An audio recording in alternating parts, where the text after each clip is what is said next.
各位聽眾，各位聽眾大家好啊！又歡迎嚟到乾坤有龍哥道嘅時間啦。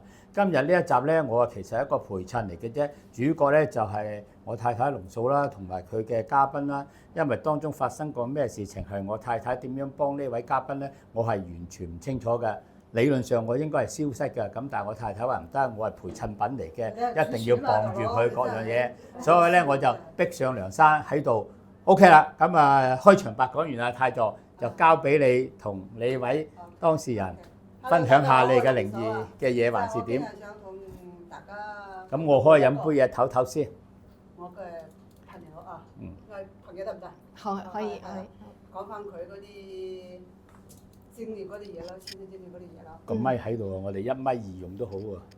聽唔到嘅。聽到？繼續啊！你唔使理我，你繼續講嘅嘢得㗎啦。係我講翻先係嘛？嗯，梗係。嗱，我點樣識佢嘅咧？因為都係佢阿哥哥係5年前啊，就係網上揾到我啦。咁啊，佢哥哥嗰時都係屬於撞鬼啊，有幾嚴重下嘅。咁啊，醫翻佢哥哥之後咧，佢哥哥就話佢媽咪。我揸住得㗎，你繼續講啊！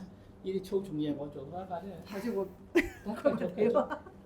係啊，後尾佢就話佢媽咪咧都有啲問題嘅，咁啊成日就屋企揸翻啲出邊咧，佢屋企又係嗰啲有草花園嗰啲地方係嘛？你屋企嗰啲？你媽咪嗰住嗰啲地方啊，好似係咁嘅。咁啊有少少偏僻嘅地方嘅，咁啊成日就出邊有啲人唔要嗰啲咩佛像啊、神像啊，佢成日攞翻屋企嘅。咁啊，可能佢話佢媽咪有啲問題啦，咁啊，等到我睇嗰時咧，佢媽咪確實係有啲少少問題嘅，係都係有啲撞鬼。咁啊，我就同佢講，都係醫翻好㗎啦，嗌佢掉翻嗰啲嘢出去。咁啊，就佢媽咪，但係後面我都知道佢媽咪有個心願啦，就係可能喺佢有生之年，希望佢啲仔女全部可以一齊談完食餐飯啦，傾傾偈。可能唔知中間有咩問題啦，咁啊。我呢個朋友咧就可能好幾年冇同佢媽咪見面啦，即係唔知咩原因，中間啲嘢我又唔知㗎。幾年冇見面？係啊，因為師傅話佢媽咪有個心願嘛，咁佢媽咪就係講嘢都唔係講得幾清楚嗰種嘅，有啲係中咗風嘅後遺症嚟嘅。咁啊，佢媽咪就係咁樣點下頭，係啊，即之後就流翻眼淚啦，眼淚濕濕啊，真係好感動咯。咁啊，我就同佢嘅阿哥講啦，我係睇下你揾唔揾到你個妹啦。因為我就幫佢 feel 個妹點解會唔揾佢媽咪咧？係咩情況咧？我就係想幫佢媽咪圓呢個夢咯。我一車佢個妹，哎呀，我個妹都瀨嘢啦，都係有啲魂魄唔齊。個魂魄唔齊，所以導致佢唔可以揾翻佢啲媽咪。佢都唔記得佢個媽咪呢回事，都唔記得啦。係啦，之後佢可能佢哥哥就揾到個妹啦，佢哋會同個妹講：你可能係網上問題揾我係咪？佢哥哥唔係親自帶你見我噶嘛，都係你網上揾我噶嘛。我識你嗰時係咁樣噶嘛。咁啊，輪到你講啦。前因後果原來開場白。係啦。咁我又講我前因後果點解我係揸住支咪咧？因為你知啊，我太太咧廣東話唔似我哋香港人講得咁白。如果我哋因為得一個咪，咁如果我帶咗，咁我太太講嘢唔夠我咁響亮，所以就聽眾可能聽得辛苦啲，所以我唯有揸住支咪先。好啦，繼續。係啊，輪到你講啦。係啦，跟住我上到嚟揾阿龍嫂，龍嫂就幫我處理，就話我三魂四魄。係啊，好似三魂四魄冇，係啦，唔齊。跟住之後咧就幫我處理好，揾翻魂魄翻嚟，揾翻魂魄翻嚟啦。跟住之後，阿龍嫂再幫我仔，再帶住一個仔一個女。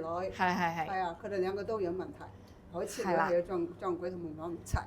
係啦，個仔都係。我仔就魂魄都係唔齊，我女又可能係有啲鬼怪嗰啲。哇！咁唔好彩，一家三件都有問題。係，跟住之後龍嫂都幫我處理好啦。之後我未揾到龍嫂之前咧，成日都即係頭暈啊，身體好唔舒服啊，又腰骨又痛啊，總之唔知做乜嘅個人咁樣。跟住之後咧，龍嫂幫我處理完咧，慢慢一路好，慢慢好啦，即係清晰啲。係啦，完全冇頭暈啦。睇嘢，佢幫我整完嗰日咧，之後翻屋企我老公車我翻屋企啦，跟住望到個玻璃窗，我點解咁清晰嘅？我點解咁樣咁奇怪嘅？點解咁清嘅啲嘢睇落去？係啊係啊，跟住又覺得好神奇啊，咁樣咯。咁我就講翻你個女同你個仔撞鬼嗰啲嘢啦。咁你個女咧同你個仔咧，嗰個好似係嗰個思維啦，撈亂咗啊！係啊，咁啊本身係個女係屬於係一個妹係咪？仔係大啲係咪？係啦，係啦。咁啊仔可能咁高啲嘅，係阿哥好似係咁㗎嚇。係啦。咁啊個仔就係用腦，身體就冇咗啦，就唔長身體，好似攤住就唔長高咁嘅。係。咁個妹咧就係長咁高，仲係長身體個腦又冇咗個腦。係啊，佢哋兩個係調換咗啦。後尾師傅咧就把嗰啲嗰個仔嗰個身體，就把啲骨同佢即係整高啲。咁啊個女就同埋個腦嗰啲嘢又把我揾翻啲嘅腦入面嗰啲思維嗰啲嘢出嚟。係。就後面之後，我第二次見到佢哋兩個小朋友都唔同晒啦，個女又好似個腦又靈活咗，個仔啊真係長高咗。咁啊佢咧，因為唔怕唔齊咧，佢喺屋企咧，佢從來唔到處唔去㗎，淨係屋企嘅啫。所以佢連個媽都唔知道嘅。後面咧，阿媽見到佢咧，認翻咗之後咧，兩個就好。阿媽好感動啊！當時就係幾感動嘅。嗰時就雲拍唔齊，所以就同阿媽都冇聯絡，都自己都平時唔知自己做乜嘢，唔知想做啲咩㗎。好迷糊，係啦，而家清晰好多。雲拍唔齊都影響好多嘢㗎。係啊，佢啲媽真係想見到佢㗎，幾年都冇見到㗎，真係唔知點解。所以而家要改變，唔好成日講話唔使驚龍哥喺大廳，而家唔使驚龍嫂喺大廳，你頂到。冇錯。呢啲嘢係講自己嘅緣分啫，邊個撞到邊個，你撞到佢，我撞到佢係咁㗎嘛。啱，所以唔使黑。我都唔識講嘢啲人咧，就撞埋一齊啦。識講嘢啲人，你睇多啦，嗶哩吧啦，仲犀利過你啦，係咪？我呢啲唔識講嘢啲人真係耳目我都講出嚟啦。所以真係。雞頭啫，冇辦法啦，真係。所以聽到我哋講嘢就係有啲傻傻地啦，講到跟住越嚟越傻下傻下。而呢個真情流露，邊係傻傻地？我哋嗰啲經歷過包裝過嘅，事前時候讀咗3個鐘嘅嗰啲對白，真係點同你哋呢啲啫？隨心所欲想講咩講乜嘢，真係。咁啊，我都係講真心嘅嗬，老老實實咁嘅真係，唔講吹嘅，唔講嗰啲唔作大，個個都知道三千堂慈善基金有限公司唔作假。作假1賠10。咁啊佢咧而家就自己都有咗人生目標啦，之後出去學下嘢啦。除咗煮飯俾仔女啊老公食之外，佢覺得係人生係唔同嘅，係啦，唔係淨係做一個煮飯婆啊、湊仔嗰啲嘅。你唔好望住我講，我知嘅。望翻你個朋友講，你唔使偷偷咁望住我嘅，同佢講得嘅。當我透明存在我一個揸咪人嘅啫。咁啊，就有時去睇下媽咪啊，陪阿媽傾下偈啊，咁樣都幾開心嘅。咁我見到佢一家人咧都開心嘅。係啊，多謝龍嫂幫咗我哋。你冇咁講啊！幫咗我哋。你又望住我做乜？你一搞笑少少啊嘛，我都唔識講嘢啊嘛，大佬你真係。我哋呢套係啊，靈異節目嚟㗎嘛。靈異節咧教啲教嘅咩嗰啲咩東西。咁我唔知啲觀眾受唔受落，聽眾喜唔喜歡㗎嘛？或者一人嚟俾個負評嘅咁咪死。嗱你嗰啲講都講完幾十分鐘再繼續講，我哋好快就講完啦。你咪一加少少嘢，我哋可以拖長個時間嘛？你真係。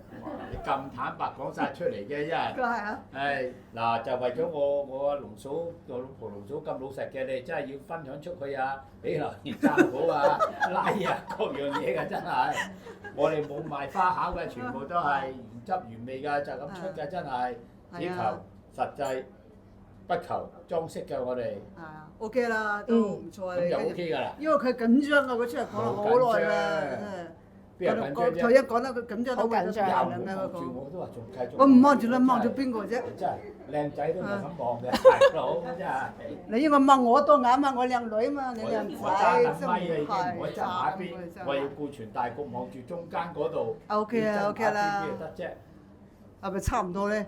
講完啦。未啊，未差唔多啊。仲有冇嘢講啊？得個波鐘嚟㗎，得個幾分鐘啫，大佬。講晒啦。未講晒，邊度講得晒啫？仲有好多嘢㗎。你真諗一諗即係有冇嘢精神講？翻啊，各樣嘢啊，腦筋思維啊咁樣係啊。有咩發而家財大計啊，清咁啊晰好多諸如此類清晰好多。個人個人係咪會實在啲啊？而家開心啲啊？實實在在係啊，同即係以之前前就蒙下蒙下，係啊，乜都唔想做啊。竟然連阿媽咁多人都冇聯絡，都冇意識啊！唔知㗎，即佢都唔係知阿媽呢個人啦。哇！咁咪真係好嚴重喎，真係。咁冇糊里糊塗啊過咗㗎啦喎，嗰咁多年。係啊。即係如果唔係咁樣，我諗住圓佢媽咪嘅心願，佢可能今生都見唔到個女啦。哦係啊，即係你為咗圓佢阿媽個心願，係啊，係啊。咁啊先至發掘咗呢件事情出嚟嗰樣嘢。